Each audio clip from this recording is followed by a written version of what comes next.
नमस्कार, डिजिटल भूमि में मैं सूरज आपका स्वागत करता हूं। जैसे कि सब जानते हैं कि ओल्ड पेंशन स्कीम को लेकर के हरियाणा के कर्मचारी रोहतक में जो एक सम्मेलन करने वाले थे, जो 8 सितंबर यानी कि कल होने वाला था, जिसकी जो है परमिशन रद्द कर दी गई है, वो कैंसिल हो गया है। तो उसी को लेकर के आज हम चर्चा करेंगे। हमारे साथ मौजूद है अभी हसला के स्टेट प्रेसिडेंट सतपाल सिंधु जी, उनसे हम बातचीत करेंगे। सतपाल जी, सबसे पहले आपका बहुत बहुत स्वागत है हमारे चैनल पर। आपके सभी दर्शकों को मेरा नमस्कार। सतपाल जी, 8 तारीख को बहुत भारी मात्रा में जो है जो सरकारी कर्मचारी इकट्ठे होने वाले थे सम्मेलन में पुरानी पेंशन स्कीम को लेकर के, और वो रद्द हो गई है। क्या कारण है और आप किस तरीके से इस वाक़या को देखते हैं? देखिए, कल आने वाले रविवार को ओल्ड पेंशन स्कीम तिरंगा मार्च के नाम से एक पैदल मार्च कर्मचारियों का होना था, और जिसके लिए समय रहते प्रशासन ने परमिशन भी दे दी थी। लेकिन कल रात अचानक उन्होंने उस परमिशन को रद्द कर दिया है।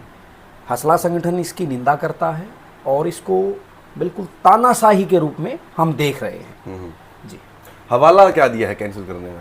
इसमें अभी आचार संहिता और कानूनी व्यवस्था का हवाला देके इस परमिशन को रद्द किया है। लेकिन ऐसा नहीं है कि कर्मचारियों ने इसी आचार संहिता में इसी प्रोग्राम को ऑर्गेनाइज किया हो। इससे पहले आचार संहिता जब लागू हो चुकी थी, तब हमने अम्बाड़ा में और हिसार में सभी कर्मचारियों ने मिलकर प्रदर्शन किया, और उसमें हमने बिल्कुल शांति को बनाए रखा। केवल हमने मार्च किया था, उसके अलावा कोई ऐसी गतिविधि नहीं हुई। लेकिन अब यहाँ रोहतक में जब हम ये मार्च करने जा रहे थे, तो ये अब हवाला दिया गया है कि शांति व्यवस्था भंग हो सकती है, कानूनी व्यवस्था में अड़चन आ सकती है, और आचार संहिता के मद्देनजर आपकी ये कैंसिल की जाए। तो इस प्रोग्राम की जब आपने परमिशन ली, वो कब ली थी? मतलब उस टाइम में आचार संहिता लगी हुई थी या नहीं? बिल्कुल आचार संहिता लगी हुई थी। मैंने आपको जैसा बताया कि ये जो 2 अलग अलग जिलों में हम पहले ओपीएस तिरंगा मार्च कर चुके हैं, तब वो भी हमने आचार संहिता के दौरान ही किए हैं। तो कहीं ना कहीं आपको क्या ये नहीं लगता कि रोहतक जो है, इस समय रोहतक से जो है राजनीति चलती है पूरे हरियाणा की, तो रोहतक में आपका प्रोग्राम कैंसिल कर दिया गया, जबकि बाकी जगह आपको परमिशन दी गई थी और आपने किया भी? तो उससे कहीं ना कहीं सरकार को इम्पैक्ट पड़ सकता है कि इतनी भारी मात्रा में अगर सरकारी कर्मचारी, एक तरीके से सम्मेलन था लेकिन विरोध भी कहीं ना कहीं वो हो गया अगर पुरानी पेंशन स्कीम लागू नहीं करते हैं, तो क्या ये भी कारण हो सकता है? देखिए, हसला संगठन काफ़ी लंबे समय से पुरानी पेंशन की मांग करता हुआ आ रहा है, और उसी आंदोलन की कड़ी में कल होने जा रहा था जो हमारा जो मार्च, वो कैंसिल किया गया है। तो ये स्वाभाविक तौर पे सरकार, जो मौजूदा सरकार है, ये उसकी जिम्मेदारी बनती है, और ज़रूर वो इस कदम से, कर्मचारियों की भीड़ से वो डरी हुई लगी हमें। तभी वो प्रशासन के ऊपर उन्होंने दबाव बनाया, और ये जो परमिशन हमें दी गई थी, इसको रद्द कर दिया है। ये बिल्कुल सरकार की बौखलाहट है। और जबकि हमने ये प्रशासन को बताया भी था कि हमारा जो मार्च होगा बड़ा शांतिपूर्ण ढंग से होगा, लेकिन इसमें फिर वही बात है कि प्रशासन के ऊपर सरकार एक अपना अधिकार रखती है, और उसका उन्होंने इस्तेमाल किया और तानाशाही तरीके से इसको रद्द कर तो दिया। कितने लोगों की आने की संभावना थी इसमें देखिए, अगर आप पूरे हरियाणा के एनपीएस कर्मचारियों की बात करें तो लगभग वो 2 लाख हैं, और उसके साथ साथ जो पुरानी पेंशन स्कीम में आते हैं वो लगभग 1 लाख होंगे। तो 3 लाख कर्मचारियों में से आप अनुमानित मान के चलें तो लगभग हम 50% तो बिल्कुल यहाँ आने की हमारी उम्मीद थी।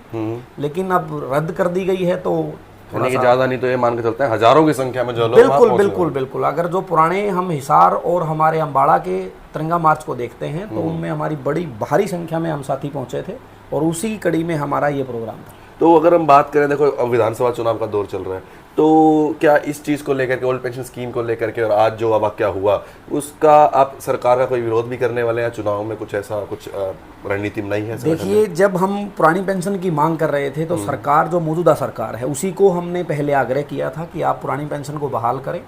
अगर आप पुरानी पेंशन बहाल नहीं करते हैं तो हम वोट फॉर ओपीएस की एक मुहिम चलाएंगे।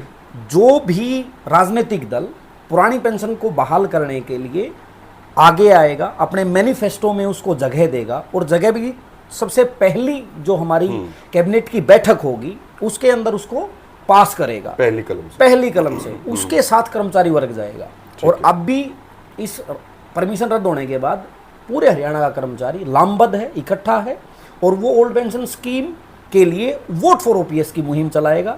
इसके लिए हम अपने पूरे परिवार और हमारे जितने रिश्तेदार हैं उनको हम जागरूक करेंगे, और ताकि वो वोट फॉर ओपीएस की मुहिम को बढ़ चढ़ के आगे बढ़ाएं। अभी देखने वाली बात होगी, क्योंकि मैनिफेस्टो अभी किसी का भी विधानसभा के लिए नहीं आया है, और उस मैनिफेस्टो के आधार पे ही कर्मचारी अपना निर्णय लेगा। सतपाल जी, ऐसा कई बार देखा गया, मैनिफेस्टो तो हर पार्टी लाती है, पर मैनिफेस्टो के जो जितने पॉइंट होते हैं सभी पे काम नहीं होता है। अक्सर ऐसा देखा गया। हम इसको पहली गारंटी के रूप में देख रहे हैं। हम ऐसा नहीं है कि कहीं भी आप मैनिफेस्टो में लिख देंगे, फॉर्मेलिटी कर देंगे। हमने अलग अलग राजनीतिक दलों, अलग अलग एमएलए को ज्ञापन देके इस चीज को बताया है कि अगर आप अपने मैनिफेस्टो में इसको लेके आए तो ये पहली पंक्ति में हो और उस वादे को आप पूरा करें और पहली कैबिनेट के माध्यम से करें, तो ही हम आप पे विश्वास कर पाएंगे।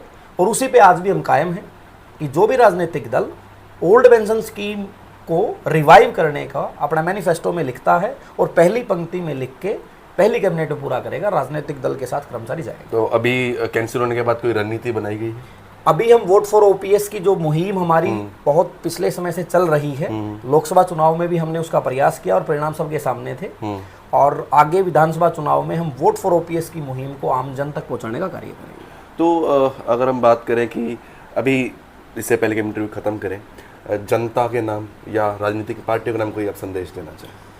सबसे पहले राजनीतिक दलों से हमारा आग्रह यही है कि जो हमारा कर्मचारियों का ओल्ड पेंशन स्कीम का मुद्दा है, आप उसको मैनिफेस्टो में लेके आएँ और उसका अनाउंसमेंट पहली पंक्ति में करें, पहली कैबिनेट में उसको पूरा करने के लिए लागू करने का वादा करें, ताकि जो सभी कर्मचारी हैं वो वोट फॉर ओपीएस की मुहिम में आपको वोट दे सकें।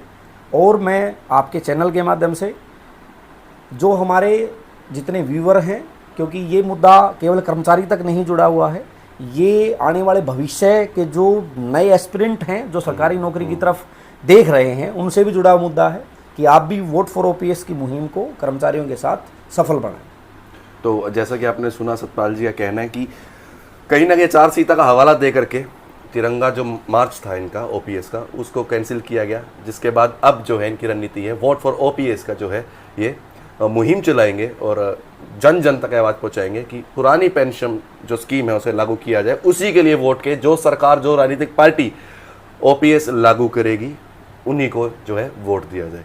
तो ये थे हमारे साथ सतपाल जी। तो सतपाल जी, बहुत बहुत धन्यवाद आपका हमारे साथ जुड़ने के लिए।